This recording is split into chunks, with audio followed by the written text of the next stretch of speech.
ನಿಮಗೋಸ್ಕರ ಏಂಜಲ್ಸ್ ಕಡೆಯಿಂದ ಏನು ಮೆಸೇಜ್ ಇದೆ ನೋಡೋಣ. ಯೂನಿವರ್ಸ್ ಮೆಸೇಜ್, ಏಂಜಲ್ ಮೆಸೇಜ್ ನಿಮಗೋಸ್ಕರ ಏನಿದೆ ಅಂತ ಹೇಳಿಬಿಟ್ಟು ನೋಡೋಣ.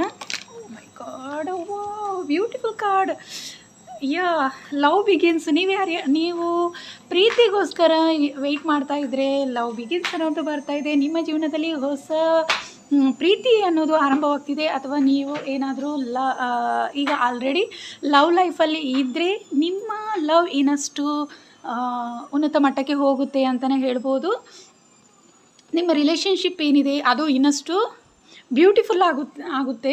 ಮತ್ತು ಯಾರಿನ್ನೂ ನೀವು ವೆಯ್ಟ್ ಮಾಡ್ತಾ ಇದ್ದೀರಾ, ನಿಮ್ಮ ಸೋಲ್ಮೇಟ್ ಆಗಿರ್ಬೋದು, ನಿಮ್ಮ ಒಂದು ಪ್ರೀತಿಗೋಸ್ಕರ ಯಾರಾದರೂ ವೆಯ್ಟ್ ಮಾಡ್ತಾ ಇದ್ದರೆ ಅವರಿಗೋಸ್ಕರ ಖಂಡಿತವಾಗ್ಲೂ ಗುಡ್ ರಿಲೇಷನ್ಶಿಪ್, ನಿಮ್ಮ ಲೈಫ್ ಪಾರ್ಟ್ನರ್ ಅಥವಾ ನಿಮ್ಮ ಸೋಲ್ಮೇಟ್ ಅನ್ನೋರು ನಿಮಗೆ ಸಿಗ್ತಾರೆ ಅನ್ನುವಂಥದ್ದಿದೆ. ಇದು ನೋಡಿ, ಸೋಲ್ಮೇಟ್ ಕಾರ್ಡ್ ಬಂದಿದೆ. 66 ಕೂಡ ಬಂದಿದೆ, 16666 ಕೂಡ ಇದೆ. ಸೊ ನಿಮ್ಮ ಸೋಲ್ಮೇಟ್ ಯಾರಾದರೂ ನೀವು, ನನಗೆ ಅನ್ನಿಸ್ತಾ ಇರೋದೇನು ಅಂತ ಹೇಳಿದರೆ, ಇಲ್ಲಿ ಹೆಚ್ಚಿನವರು ಮೆಡಿಟೇಷನ್ ಮಾಡೋರಾಗಿರ್ತೀರ, ಥರ್ಡ್ ಐ ಓಪನ್ ಆಗಿರೋರು ಅಂತ ಹೇಳಿಬಿಟ್ಟು ನನಗೆ ಅನ್ನಿಸ್ತಾ ಇದೆ. ನಿಮಗೆ ಸೋಲ್ಮೇಟ್ ಅನ್ನೋರು ನಿಮಗೆ ಹೆಚ್ಚಾಗಿ ನಿಮ್ಮ ಸೋಲ್ಮೇಟ್ ಸಿಗೋ ಚಾನ್ಸಸ್ ಹೆಚ್ಚಿದೆ ಅನ್ನುವಂಥದ್ದು ನನಗಿಲ್ಲ ಅನ್ನಿಸ್ತಾ ಇದೆ.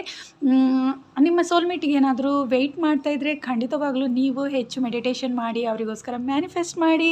ಖಂಡಿತವಾಗ್ಲೂ ನಿಮಗೋಸ್ಕರ, ನಿಮ್ಮನ್ನು ತುಂಬ ಪ್ರೀತಿಸೋರು, ಟ್ರೂ ಲವ್ ಅನ್ನೋದು ನಿಮಗೋಸ್ಕರ ವೆಯ್ಟಿಂಗಲ್ಲಿ ಇದೆ ಅನ್ನುವಂಥದ್ದು ನನಗೆ ಗೊತ್ತಾಗ್ತಾಯಿದೆ. ಯಾರಾದರೂ ಒಂದು ವೇಳೆ ನೀವು ಲವ್ ಮಾಡ್ತಾ ಇದ್ದರೆ ನೀವು ನಿಮ್ಮ ಪಾರ್ಟ್ನರ್ಗೆ ಶೇರ್ ಮಾಡಬೇಕು ನಿಮ್ಮ ಲವ್ ವಿಷಯನ. ಅಂದರೆ ಖಂಡಿತವಾಗ್ಲೂ ಅದು ಸಕ್ಸಸ್ ಆಗುತ್ತೆ ಅನ್ನುವಂಥದ್ದು ಇಲ್ಲಿ ನನಗೆ ತಿಳಿತಾ ಇದೆ.